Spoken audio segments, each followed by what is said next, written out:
ఒక వ్యక్తిని పాడు చేయాలంటే, ఒక వ్యక్తిని కిందకు పడేయాలంటే, ఒక వ్యక్తిని నాశనం చేయాలంటే నీకు సంబంధం లేని వారిని వాడి వైపు కలుపుకుంటారు. గుర్తుపెట్టుకోండి ఈ విషయాన్ని.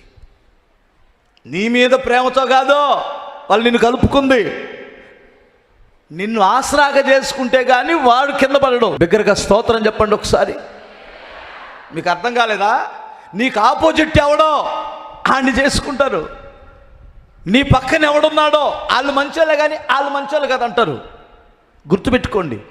నువ్వు మౌనంగా ఉండాలా, మౌనంగా ఉండాలి. మౌనంగా ఉండే రోజు ఒకటి ఉంది. నోరు తెరవకూడదు. కొన్ని సందర్భాలలో కొన్ని నీకు సమయం వచ్చేంత వరకు మౌనంగా ఉండాలి. నువ్వు బట్టలు చింపుకొని నిరూపించుకుందామని చేత కాదు. అప్పుడు మౌనంగా ఉండాలి. కాలము సమాధానం చెప్పేంత వరకు, తీర్పు దేవుని దగ్గర నుంచి వచ్చేంత వరకు, న్యాయాధిపతి ఆలకించేంత వరకు మౌనంగా ఉండాలి. ఎందుకంటే దేవుడు బురదలో నుండి, మట్టిలో నుండి ఈ తాబేలును దేవుడు పైకి లేపాడు.